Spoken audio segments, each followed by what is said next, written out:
परमात्मा के नाम से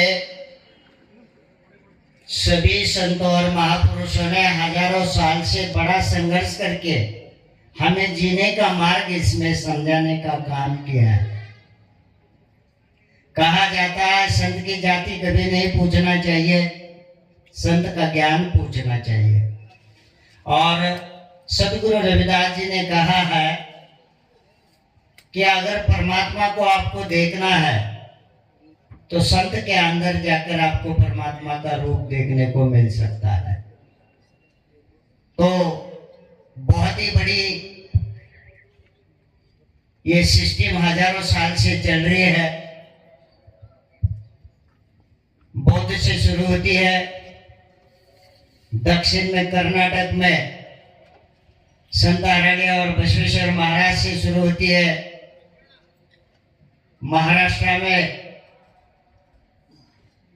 संत नामदेव जी, संत ज्ञानेश्वरी जी, संत सावता जी, चोका जी, इन संतों ने भी वहां क्रांति की। लेकिन बौद्ध से लेकर महाराष्ट्र के संत तक विजय प्राप्त नहीं हुआ। लेकिन उत्तर भारत में कबीर महाराज से बड़े सदगुरु रविदास जी है 20 साल से, उन्होंने उनको गुरु भाई बड़े माना है। गुरु नानक ने उनको गुरु माना है, मीराबाई ने गुरु माना है, 52 राजे ने गुरु माना है। और सदगुरु रविदास जी के चरणों में 52 राजे, महाराजे, साधु संत, विद्वान पंडितों ने साष्टांग डाला है। ಈಗ ಒಂದು ಮಾತನ್ನು ಹೇಳಿದ್ರು, ನಿಮ್ಗೆಲ್ಲ ಬಹಳ ಕಸಿವಿಸಿ ಆಗ್ಬೋದು. ಒಂದು ಮಾತು ಹೇಳಿದ್ರು, ಸಂತರು ಹುಟ್ಟಿ ಬಂದ್ಮೇಲೆ ಬರೀ ಜನಗಳಿಗೆ ಅಷ್ಟೇ ಪರಿವರ್ತನೆ ಮಾಡೋದನ್ನ ಕಲಿಸಲಿಲ್ಲ, ಪರಮಾತ್ಮಗೂ ಸರಿಯಾಗಿರೋದನ್ನ ಕಲಿಸಿದ್ರು ಸಂತರು ಅಂತ ಹೇಳ್ತಾರೆ. ನೋಡಿ ಎಂತ ಅದ್ಭುತವಾದಂತ ಮಾತು. ಪರಮಾತ್ಮಗೂ ನೀನು ಹೀಗೆ ಇರಬೇಕು ಅಂತ ಕಲಿಸಿದಂತವ್ರು ಸಂತರು ಅಂತ ಹೇಳ್ತಾರೆ. ಅಂತವರ ಸಾಲಿನೊಳಗ ರವಿದಾಸರು ಬಂದು ಬಹಳ ದೊಡ್ಡ ಕ್ರಾಂತಿಯನ್ನು ಮಾಡ್ತಾರೆ.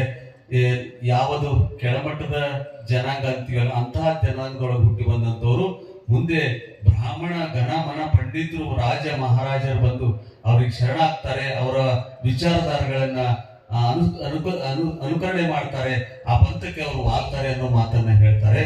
ಮತ್ತೆ ಇವರೆಲ್ಲ ಕರ್ನಾಟಕದೊಳಗೆ ಬಸವಾದಿ ಪ್ರಮಥರು ಹೆಂಗೆ ಕ್ರಾಂತಿ ಮಾಡಿದ್ರು, ಅಲ್ಲಿ ಮಹಾರಾಷ್ಟ್ರದಲ್ಲೂ ಕೂಡ ಸಂತ ಜ್ಞಾನೇಶ್ವರ ಆಗಿರ್ಬೋದು, ನಾಮದೇವ ಆಗಿರ್ಬೋದು, ಇಂಥವರೆಲ್ಲ ಕೆಲಸ ಮಾಡಿದ್ದಾರೆ.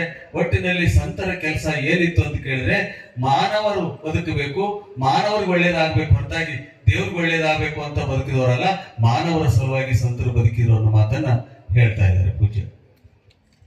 आप लोग भाग्यशाली है, चाहे भाषा आप कर्नाटक में पैदा हुए, भाषा कन्नड़ी है। पहली बात आप समझ लो, आपके वंश के कुल के सदगुरु रविदास, उनकी वाणी अखंड मानव हित के लिए है, सभी जीवों के लिए है। उन्होंने ये नहीं कहा कि मैं चमार जाति में पैदा हुआ हूं और चमार जाति को ही ज्ञान दूंगा, लेकिन उनका ज्ञान बड़े बड़े राजे महाराजाओं ने धारण किया, उनका उद्धार हुआ। लेकिन मेरे भाइयों, आज हम भले चाहे आपके इधर समगर बोलते होगे, संत हरालिया बोलते होगे, लेकिन पूरे विश्व में 25 करोड़ लोग हम हैं। 1108 जाति में हमारी उपजातियां हैं। क्या हमें इतनी उपजाति की जरूरत है? क्या हमें हमारे जाति को एक भूखे रहना नहीं चाहिए? पहली बात तो पूरे संसार के इंसानों को इंसान के ऊपर प्रेम करके रहना चाहिए।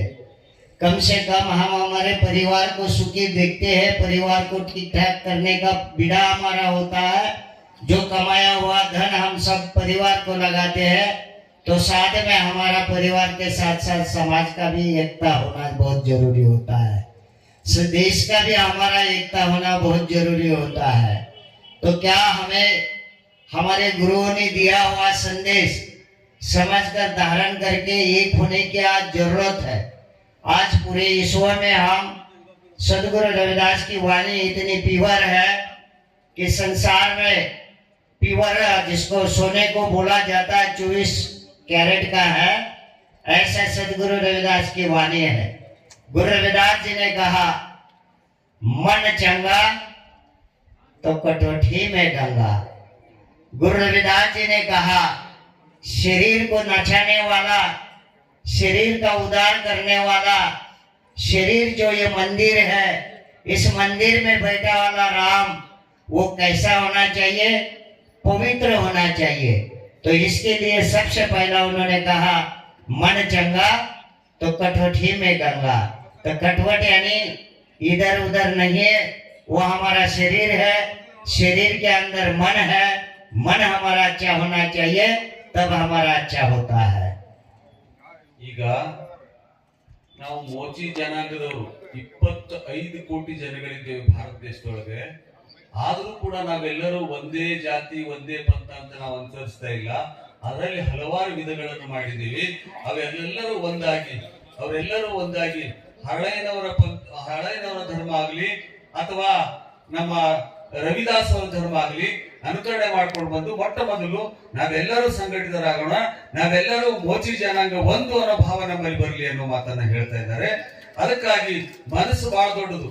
ಅಕ್ಕ ಮಾದೇವಿ ಹೇಳಿದಂಗೆ ಲೋಕದ ಚೇಷ್ಟೆಗೆ ರವಿ ಬೀಜವಾದಂತ ಹೇಳ್ತಾಳಲ್ಲ, ಆ ತರನಾಗಿ ರೋಹಿದಾಸ್ ಅವರು ಏನ್ ಹೇಳ್ತಾರ ಅಂತ ಹೇಳಿದ್ರೆ, ನಿನ್ನ ಮನಸ್ಸು ಚಂದಿದ್ರೆ ಅದು ಗಂಗಾ ನದಿ ಆಗ್ತದೆ, ಅದು ಗಂಗಾ ಪವಿತ್ರ ಗಂಗಾ ಆಗ್ತದೆ. ಮನುಷ್ಯನೊಳಗೆ ಹೊಲಸಿಟ್ಟುಕೊಂಡು ಪವಿತ್ರ ಗಂಗಾ ಆಗ್ಲಿಕ್ಕೆ ಸಾಧ್ಯನೇ ಇಲ್ಲ ಅನ್ನೋ ಮಾತನ್ನ ರವಿದಾಸ್ ಅವರು ಹೇಳಿದ್ದಾರೆ. स्वामी जी हमारे एक यही समाज में धूलैया बोलकर एक शरण है, वो शरण के सामने भगवंत प्रकट होता है, भगवान प्रकट होता है। तुझको क्या चाहिए बोल दे, मैं तेरा इच्छा पूर्ण करूंगा। तो धूलैया बोलता है मेरा इच्छा पूर्ण करने वाला तू कौन होता है? मेरी इच्छा मेरा कायक पूर्ण करता है। मैं जो काम करता हूँ ना वो काम मेरे को पूर्ण करता है। तेरी जरूरत नहीं है, तेरे लिए कौन तपस्या करता है वहां जाकर उनके पास तुम रहो, मेरे पास जगह नहीं है बोलता है मादर धुड़ैया ये बात भगवान को बताता है। ऐसे ही ये परंपरा चलते रहता है। सदगुरु रविदास महाराज जी ने जब वहां उनका जाति के बारे में पूछा गया कि बोले ये तो चमार है, नाना सभी लोगों ने उनकी परीक्षा लेने का काम किया गया। तब परमात्मा का नाम जपने का अधिकार की जब बात आती है, तब उन्होंने ये बताया कि भैया आप नहीं परमात्मा का नाम जप सकते हैं। ब्राह्मण व्यवस्था के लोगों ने तो उनको ये बोला गया कि भैया ऐसी क्या आपके पास पावर है कि बड़े बड़े राजे महाराजे साधु संत आपके चरणों में साष्टांग दंडवत डाल रहे हैं। तो गुरु रविदास जी ने बताया कि मेरे पास जो पावर है कि उस मालिक से, परमात्मा से जो मैंने रिश्ता रखा है, जो मैंने प्रेम से उसको प्राप्त किया है, प्रेम के रस्सी से उसको परमात्मा को बांध के रखा है। तो सदगुरु रविदास जी को ये कहना था कि उन्होंने कहा मंदिर हमारे पास है, मूर्ति हमारे पास है, अधिकार हमारे पास है। भाई सब कुछ हमारे पास है, आपके पास तो कुछ अधिकार नहीं है। आपको तो जूते बनाने का अधिकार है, आप तो चमार है। सदगुरु रविदास जी ने कहा मैं तो चमार हूं ही हूं, लेकिन सारा संसार चमार है, सारा संसार चमार है। चमड़े के बिना कौन सा ऐसा शरीर है? आज आप देखेंगे कोई भी चीज हो, चमड़ा नहीं रहेगा तो किसी का भी जीव नहीं रह सकता। चाहे पेड़ पौधा भी हो तो उसको भी ऊपर कवच होता है, और कोई भी जीव हो उसके ऊपर चमड़ा होता है। ಇಲ್ಲಿ ನಮ್ಮ ಬಸವ ತತ್ವ ಯಾವ ರೀತಿ ಹೇಳ್ತದೋ ಅದೇನೆ ಇವ್ರು ಹೇಳ್ತಾ ಇದ್ದಾರೆ. ಮಾನವನಿಗೆ ಅವ್ರು ಹೇಳ್ತಾರೆ, ಎತ್ತರ ಜಾತಿಯವ್ರು ಬಂದು, ಅಲ್ಲ ನೀವೆಲ್ಲ ಕನಿಷ್ಠ ಕುಲದವರು ಚಪ್ಲಿ ಮಾಡೋ ಕೆಲಸ ಬಿಟ್ಟು ಭಗವಂತನ ಗುಡಿಗೆ ಯಾಕೆ ಬರ್ತೀರಿ ನೀವು?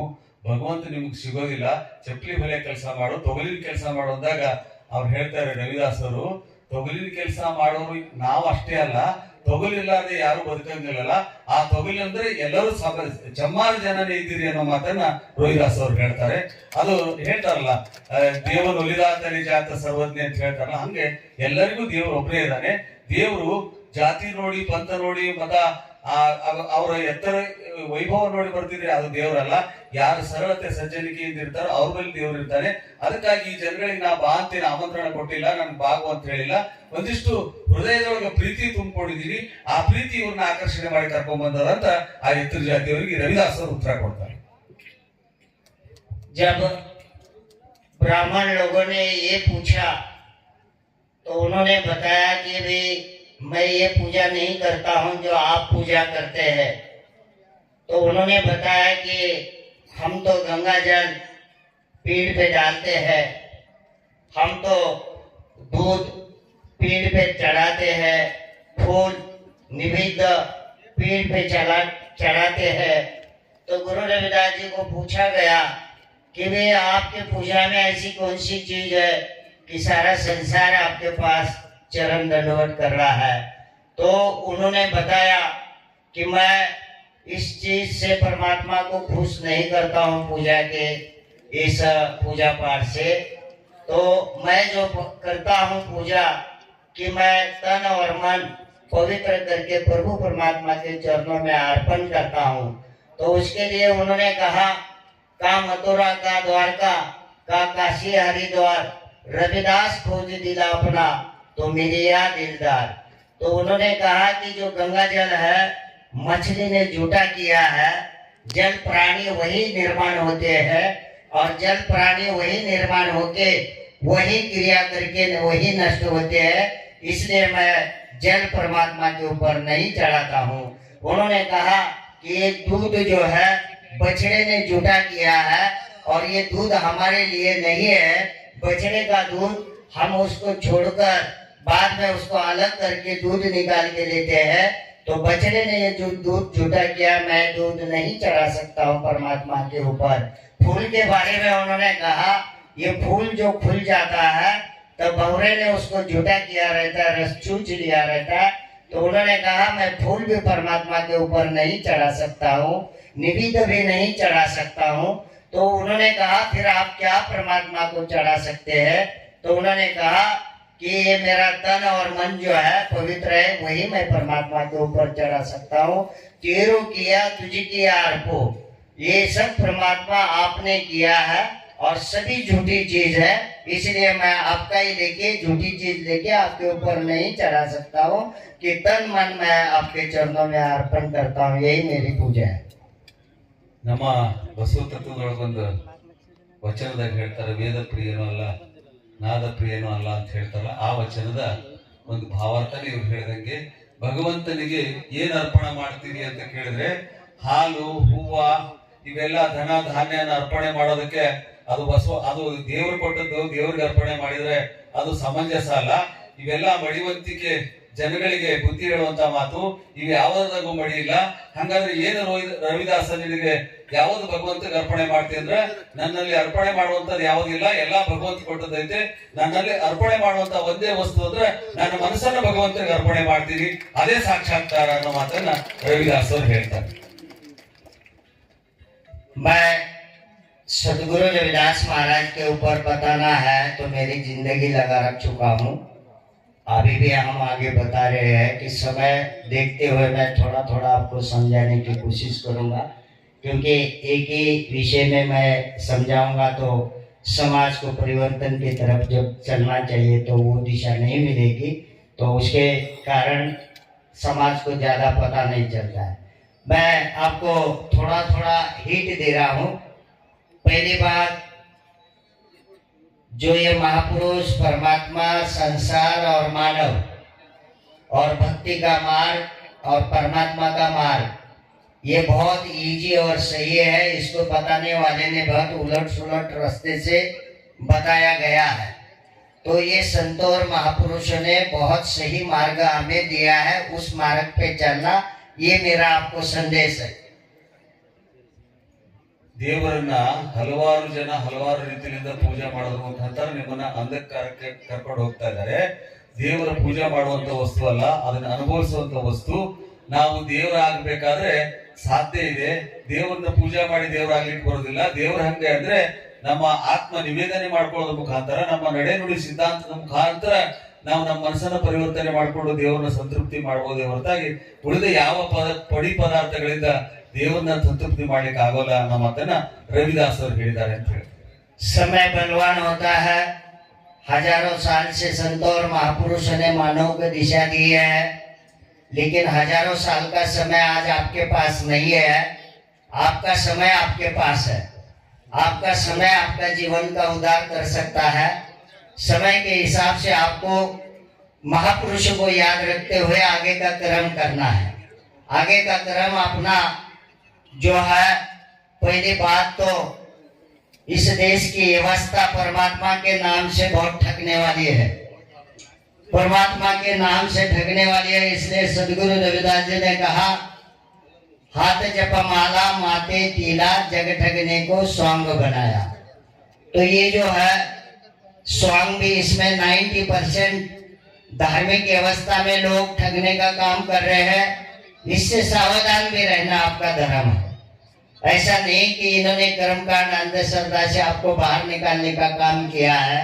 और सतमार्ग, जीवन में कर्म बिना कुछ प्राप्त नहीं होगा। आपको ज्ञान प्राप्त करना है। जीवन महापुरुषों का संघर्ष जो है उसको स्टडी करना है, और आपके जीवन का उद्धार करने का बाहर किसी जगह दूसरी जगह मार्ग नहीं है, आपके अंदर ही वो मार्ग है। तो आपका उद्धार आप ही कर सकते हैं। इसलिए बहुत सारे संतों ने कहा है कि परमात्मा दूर नहीं, आपके नजीक है, तो आपके पास या अंदर ही है। तो ये हम लोगों को समझ के इस हिस्से को चलना है। ಇದರಲ್ಲಿ ಒಂದು ವಿಶೇಷತೆ ಏನಂತ ಕೇಳಿದ್ರೆ, ಸ್ವಲ್ಪ ದಿವಸದ ಕೆಳಗೆ ನಮ್ಮ ಸಾಣೆಹಳ್ಳಿಯ ಪರಮ ಪೂಜ್ಯರು ಹೇಳಿದ್ರಲ್ಲ, ಆ ವಿಷಯನ ಇವರು ಸಮರ್ಥನೆ ಮಾಡ್ಕೊಳ್ತಾ ಇದ್ದಾರೆ. ಏನು ಅಂತ ಕೇಳಿದ್ರೆ, ನಾವು ಹುಟ್ಟಿ ಬಂದ ಮೇಲೆ ಮೂರ್ತಿ ಪೂಜಕರಾಗಬಾರ್ದು. ಮೂರ್ತಿ ಪೂಜಕರಾದ್ರೆ ನಾವು ಕಲ್ಲನ್ನು ಪೂಜೆ ಮಾಡಿ ಕಲ್ಲೇ ಆಗ್ತೀವಿ ಹೊರತಾಗಿ ಮೂರ್ತಿ ಪೂಜಕರಲ್ಲ. ನಾವು ಈ ತತ್ವ ಪೂಜಕರಾಗಬೇಕನ್ನೋ ಮಾತನ್ನ ಇವತ್ತು ಅವರು ತಮ್ಮ ವಾಣಿಯಲ್ಲಿ ಹೇಳ್ತಾ ಇದ್ದಾರೆ. ಆ ದೇವರು ಈ ದೇವರು ಅಂತ ನೂರಾರು ದೇವರನ್ನ ಸೃಷ್ಟಿ ಮಾಡಿಕೊಂಡು ನಿಮಗೆ ತಪ್ಪು ದಾರಿ ಎಳಿಸ್ತಾ ಇದ್ದಾರೆ. ನೋಡ್ರಿ, ಇದನ್ನೇ ಹೇಳಿದ ಪರಮ ಪೂಜ್ಯರು, ನಿಮ್ಮನ್ನ ದೇವರುಗಳ ಮುಖಾಂತರ ಅಂಧಕಾರ ಕಡೆಗೆ ತಗೊಂಡೋಗ್ತಾರೆ. ನೀ ಆ ದೇವ್ರನ್ನ ಮಾಡು, ಈ ದೇವ್ರನ್ನ ಮಾಡು, ಕುರಿ ಕೊಯ್ಯಿ, ಕೊಣ ಕೊಯ್ಯಿ ಅಂತ ಹೇಳಿ ನಿಮ್ಮ ತಲೆಯೊಳಗ ಇಲ್ಲ ಸಲ್ಲದ ವಿಚಾರಗಳನ್ನು ತುಂಬಿ ಅವರು ಮೇಲ್ಗಡೆ ಕೂತ್ಕೊಂಡು ನಿಮ್ಮನ್ನು ಶೋಷಣೆ ಮಾಡಿ ಹೊಟ್ಟೆ ತುಂಬಿಸ್ಕೋತಾರೆ. ಹೊಟ್ಟೆ ತುಂಬಿಸ್ಕೊಳ್ಳುವಂತ ಪೂಜಾರಿಗಳ ಮಾತು ಕೇಳಬೇಡ್ರಿ. ನೀವು ಎಂಥ ತತ್ವ ಇರ್ಬೇಕಂತ ಕೇಳಿದ್ರೆ, ನಿಮ್ಮ ಆತ್ಮದೊಳಗೆ ಪರಮಾತ್ಮ ಇದ್ದಾನೆ ಅನ್ನೋ ತತ್ವ ನೀವು ಮುಂದುವರ್ಸ್ಕೊಂಡು ಹೋಗ್ರಿ ಅಂತ ಪೂಜ್ಯರು ಅಪ್ಪಣೆ ಪಡಿಸಿದ್ದಾರೆ. ये आपके जीवन के लिए बहुत मायने रखता है, क्योंकि आज भी इस देश की व्यवस्था बोलने में बदल गया, अंदर से नहीं बदली है। अंदर से और भी जाति व्यवस्था जो है दिमाग से निकली नहीं है लोगों से। तो इसको, मेरा तो ये संदेश नहीं कि आप किसी की जाति के साथ लड़ाई करो, किसी के धर्मों के साथ लड़ाई करो, या किसी इंसान को नीच दिखाने की कोशिश करो। मेरा संदेश यही है, इसी परिस्थिति में हमें उठना पड़ेगा। महापुरुषों ने बताया है, संत ना होते जगत में तो जल मरता संसार। संतों की भी जरूरत है, बार बार हमें ज्ञान का मार्ग बताने वाले की भी जरूरत है। इसीलिए आपका उद्धार आप कर सकते हैं। आप ही आपके जीवन के शिल्पकार आप ही है, आप ही बन सकते हैं। दूसरे की तरफ मार्गदर्शन आप ले सकते हैं। तो ये बहुत जरूरी है कि आप लोग आपके जीवन को समझ लो। वर्ण व्यवस्था, जाति व्यवस्था बोलने में बहुत लोग आज हम लोग बोल रहे हैं, तो ये नष्ट नहीं हुई। कहीं जगह हमें पूछा जाता है कि क्या हमारा जाति नष्ट हो गई? जाति जाति ही नहीं तो नष्ट कहां से होगी? जाति जब गई नहीं तो जाति नष्ट कहां से होगी? तो इसलिए यहाँ की धर्म व्यवस्था भी बहुत खतरनाक है। राज व्यवस्था भी ये देश की बहुत खतरनाक है कि ये जानबूझकर जाति में जाति बनाना चाहती है, धर्म व्यवस्था में झगड़े लगाना चाहती है, क्योंकि उनका उससे लाभ होता है। हमें सुधरने की जरूरत है, ये मैं संदेश और दिशा आपको दे रहा हूँ। ಬಹಳಷ್ಟು ಜನ ಸಂತರು ಇವತ್ತು ಕಾವಿ ಹಾಕೊಂಡು ನಿಮ್ಮನ್ನು ದಾರಿ ತಪ್ಪಿಸ್ತಾ ಇದಾರೆ ಅಂತ ಹೇಳ್ತಾರೆ. ಇದು ಲಕ್ಷ್ಯ ಕೊಟ್ಟು ಕೇಳ್ಬೇಕು. ಬಾಯಿಲೆ ಏನ್ ಹೇಳ್ತಾರೆ ಅಂತ ಕೇಳಿದ್ರೆ, ಕಡ್ಕೊಂಡು ಬಡಿವಾಳ ಹೇಳ್ದಂಗೆ ಬಾಯಿಲೆ ಒಂದು ಆಡ್ತಾರೆ, ಮನುಷ್ಯನ ಮಾಡ್ತಾರೆ, ಬರದಿಟ್ಟು ಓದಿಕೊಂಡು ಭ್ರಾಂತಿಗಿಟ್ಟು ಹೋಗ್ತಾರೆ ಅಂತ ಕಡ್ಕೊಂಡು ಬಡಿವಾಳ ಹೇಳ್ದಂಗೆ ಬಹಳ ಜನ ಸಂತರು ಏನ್ ಮಾಡ್ತಾ ಇದ್ದಾರೆ ಅಂದ್ರೆ, ಕಾವಿ ಹಾಕೊಂಡು ಕಾವಿಗೆ ತಕ್ಕ ನಡೆ ನುಡಿ ಇಲ್ದಂಗೆನೆ ನಿಮ್ಮನ್ನ ದಾರಿ ತಪ್ಪಿಸುವಂತ ಕೆಲಸ ಮಾಡ್ತಾರೆ. ಆ ದಾರಿ ತಪ್ಪಿಸುವಂತ ಕೆಲಸ ಮಾಡುವಂತ ಸ್ವಾಮಿಗಳಿಗೆ ಅಥವಾ ಸಂತರಿಗೆ ನೀವು ಕೂತು ಬುದ್ಧಿ ಹೇಳ್ಬೇಕು ಅನ್ನೋ ಮಾತನ್ನ ಪೂಜ್ಯರು ಹೇಳ್ತಾರೆ. ಅದಕ್ಕಾಗಿ ಹೇಳಿದ್ರು ಅಂತ ಹೇಳಿ ನೀವು ನಂಬಲಿಕ್ಕೆ ಹೋಗ್ಬೇಡ್ರಿ. ನಿಮ್ಮ ಒಳಗ ಮೌಢ್ಯತೆ ತುಂಬುವಂತ ಬಹಳ ಜನ ಇದ್ದಾರೆ. ಆ ಮೌಢ್ಯತೆ ತುಂಬುವಂತ ಸಾಧು ಸಂತರ ಮಾತು ನೀವು ಕೇಳಕ್ ಹೋಗ್ಬೇಡ್ರಿ. ಜಾತಿ ಬೀಜವನ್ನು ಬಿತ್ತಾರೆ, ಜಾತಿ ಹೋಗಲಾಡಿಸ್ತೀವಿ ಅಂತಾರೆ, ಸಮಾನತೆಯ ಮಾತುಗಳು ಹೇಳ್ತಾರೆ. ಆ ವೇದಿಕೆಗೆ ಸೀಮಿತವಾಗಿರ್ತಾರೆ ಹೊರತಾಗಿ ಅವ್ರ ಅಂತರಂಗದೊಳಗೆ ಸ್ವಚ್ಛತೆ ಇರಲ್ಲ, ಅವ್ರ ಅಂತರಂಗದೊಳಗೆ ಜಾತ್ಯತೀತ ಮನೋಭಾವನೆ ಇರಲ್ಲ ಅನ್ನೋದಕ್ಕೆ ಒಂದು ಮಾತನ್ನು ಹೇಳ್ತಾರೆ. ಸಂತ ಕಬೀರ್ ಒಂದು ಮಾತು ಹೇಳ್ತಾರೆ. ಏನಂತ ಕೇಳಿದ್ರೆ, ಚಂದಂತೆ ಜೋ ಗಸ್ಗೆ, चंदन ते जो घस गए, स्वामी जी सुनो इधर, चंदन ते जो घस गए रहे नीम की कोड, असली संत चले गए रहे चपाती चोर ಅಂತ ಹೇಳ್ತಾರೆ. ಅಂದ್ರೆ ಈಗ ಹೊಟ್ಟೆ ತಿಪ್ಪಲಿಗಾಗಿ ತಮ್ಮ ಧರ್ಮ ಪ್ರಚಾರ ಮಾಡ್ತೀವಿ ಅಂತ ಹೇಳಿ ಅನೇಕ ಮಠಗಳನ್ನು ಕಟ್ಟಿಕೊಂಡು ಹೊಟ್ಟೆ ತಿಪ್ಪಲಿಗೆ ಮಠ ಕಟ್ಟಿಕೊಂಡು ಹೊಟ್ಟೆ ತಿಪ್ಪಲಿಗೆ ಧರ್ಮ ಪ್ರಚಾರ ಮಾಡುವಂತ ಅವ್ರನ್ನ ಮಾತುಗಳನ್ನ ನಂಬೇಡ್ರಿ.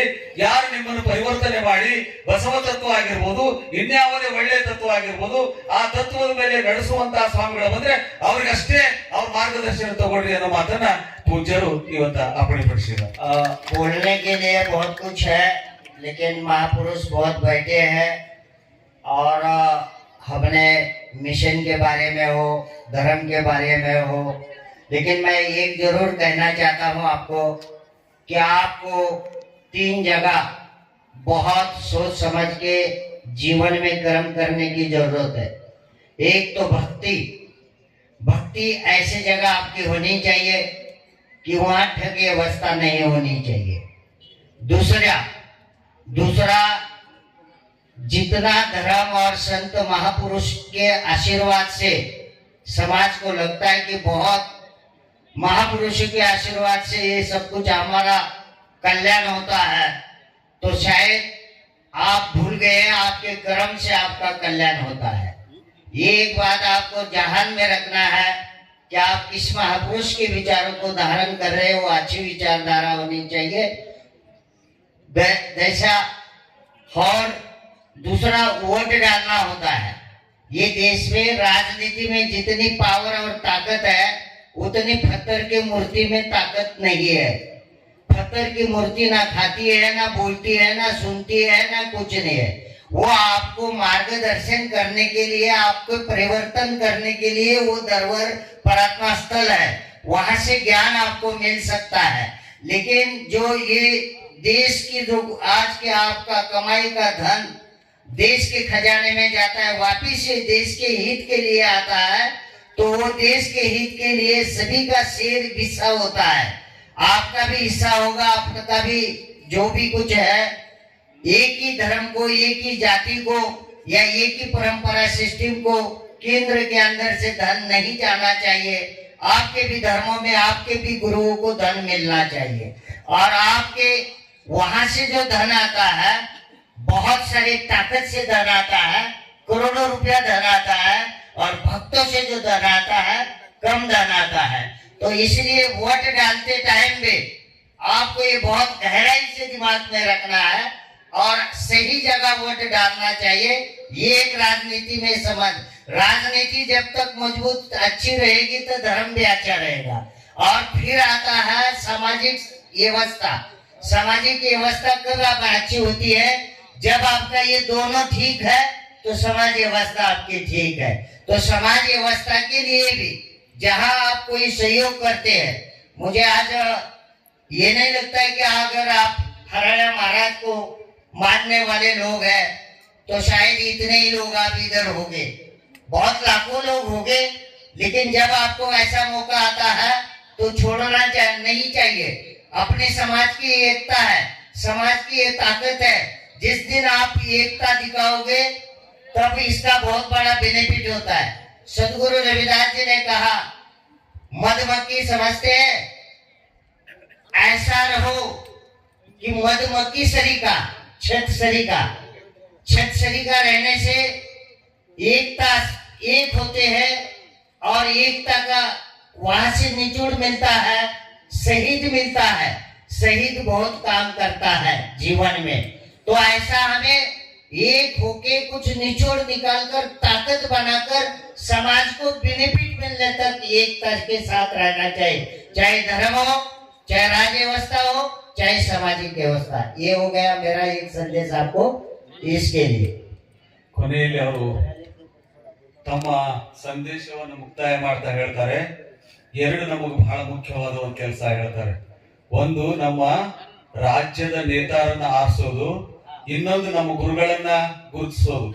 ಇವೆರಡು ಬಹಳ ಎಚ್ಚರದಿಂದ ಪಾಲನೆ ಮಾಡಬೇಕು. ಒಂದು ಗುರುವಿನ ಆರಿಸೋದು, ಒಂದು ರಾಜಕಾರಣಿನ ಆರಿಸೋದು. ಯಾಕಂತ ಹೇಳಿದ್ರೆ ರಾಜಕಾರಣಿ ನಿಮಗೆ ಎಷ್ಟು ಖರ್ಚು ಮಾಡ್ತಾನೆ ಅನ್ನೋದಕ್ಕಿಂತ, ರಾಜಕಾರಣಿ ನಿಮಗೆ ಎಷ್ಟು ಖರ್ಚು ಮಾಡ್ತಾನೆ ಅನ್ನೋದಕ್ಕಿಂತ ಅವನು ಎಷ್ಟು ತಿಂತಾನೆ ಅನ್ನೋದು ನೀವು ಲಕ್ಷ್ಯ ಪಟ್ಟು ನೋಡ್ಬೇಕು ಅನ್ನೋ ಮಾತನ್ನ ಹೇಳ್ತಾರೆ. ನಿಮ್ಗೆ ಖರ್ಚು ಮಾಡ್ದಂಗ್ ಮಾಡಿ, ನಿಮ್ಗೆ ತೋರಿಸ್ದಂಗ್ ಮಾಡಿ ತಾನು ಜಾಸ್ತಿ ತಿಂತಾನೆ ಅನ್ನೋ ಮಾತನ್ನ ಹೇಳ್ತಾರೆ. ಗುರುಗೆ ಹೆಂಗ ನಾವು ಗುರುತಿಸ್ಬೇಕು ಅಂದ್ರೆ, ಗುರುಗೆ ಹೆಂಗ ಪಹಚಾನ ನಾವು ಹಿಡಿಬೇಕು ಅಂದ್ರೆ, ಗುರು ನಮಗಾಗಿ ಎಷ್ಟು ಸಲ ಬದುಕಿದ್ದಾನೆ, ನಮ್ಮ ಸಲುವಾಗಿ ಅಂದ್ರೆ ನಮ್ಮ ಸಲುವಾಗಿ ಏನ್ ಪಾರಮಾರ್ಥದ ಕೆಲಸ ಮಾಡಿದಾನೆ, ಏನ್ ಒಳ್ಳೇದು ಮಾಡಿದಾನೆ ಅಂತ ತಿಳ್ಕೊಂಡು ಗುರುವಿಗೂ ಮತ್ತು ರಾಜಕಾರಣಿಗೂ ಬಹಳ ಎಚ್ಚರದಿಂದ ಆರಿಸ್ಬೇಕು ಅನ್ನೋ ಮಾತನ್ನ ಹೇಳ್ತಾರೆ. ಅವರ ಒಂದು ಸಂದೇಶ ಮುಗಿಸೋದಕ್ಕಿಂತ ಮುಂಚೆ ಹೇಳ್ತಾರೆ, ನಾನು ಕರ್ನಾಟಕದ ಜನ ಜೊತೆ ಬಹಳಷ್ಟು ಮಾತಾಡಬೇಕಾಗಿತ್ತು, ಬಹಳಷ್ಟು ಸಮಯ ಕಳಿಬೇಕಾಗಿತ್ತು. ಆದ್ರೆ ನನಗಿಂತಲೂ ಅತಿ ಅದ್ಭುತವಾಗಿರುವಂತಹ ಮಾತನಾಡುವಂತಹ ಸಂತ ಮಾತರು ಬಂದಿದ್ದಾರೆ. ಅವ್ರ ಮಾತು ನನಗೆ ಅರ್ಥ ಆಗಲಿದೆ ಇದ್ರು ಸಹಿತ ಅವರ ಒಂದು ಹಾವಭಾವಗಳಿಂದ ನಾನು ಅರ್ಥ ಮಾಡ್ಕೊಳ್ಳುವಂತ ಶಕ್ತಿ ನನಗಿದೆ ಅನ್ನೋ ಮಾತನ್ನು ಹೇಳಿ ಅವ್ರ ಸಂದೇಶವನ್ನು ಮುಗಿಸ್ತಾರೆ. ಒಂದ್ಸಲ ಜೋರಾದ ಚಪ್ಪಾಳೆ ತಟ್ಟಿ ಅವ್ರಿಗೆ ಗೌರವ ಸಲ್ಲಿಸಿ. संत हरण्य महाराज का आप नाम लेते हैं, संत हरण्य महाराज का आप नाम लेते हैं। हम सदगुरु रविदास के वाणी के साथ साथ संत हरण्य महाराज का पूरे विश्व में प्रचार करते हैं। मेरा जर्मन में सत्संग था, फ्रांस में था, इटली में था, बहुत सारे स्टेटों में था। वहां पर हम संत हरण्य महाराज का बताते हैं, लेकिन वचन ज्यादा हमें नहीं मिलते हैं।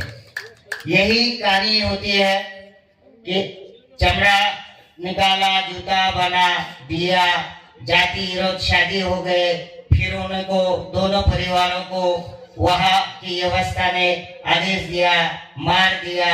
इतना ही इतिहास हम बताने को हमारे पास है। तो मुझे बहुत खुशी हुई।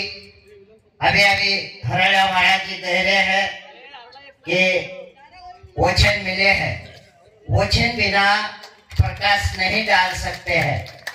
गुरु रविदास की बहुत कीमती अमृतवाणी है, तो उसका प्रकाश डालते डालते हम संत हरण्य महाराज का भी पूरे विश्व में प्रचार कर रहे हैं। मुझे खुशी हुई, 10-12 सालों के बाद मैं आया हूँ। मैं हरण्य महाराज संत को साथ लेके उनको पूरे देश को हम दिखाएंगे, पूरे देश में हम घुमाएंगे। पूरे देश के सहयोग, आप लोगों को सहयोग भी करना चाहिए। आपका धर्म बिना सहयोग का नहीं चलता है, आपको ही आपके धर्म को सहयोग करना चाहिए, और सहयोग बिना ये विकास नहीं हो सकता है। तो हम भी इनको बाहर से भी सहयोग करने के लिए जितने हो सकता है उतना सपोर्ट करेंगे। बोलने के लिए बहुत हमारे पास था, लेकिन महापुरुष ज्यादा बैठे हैं, और आज हम पूरे देश दुनिया में अपने महापुरुषों का प्रचार कर रहे हो। साथ में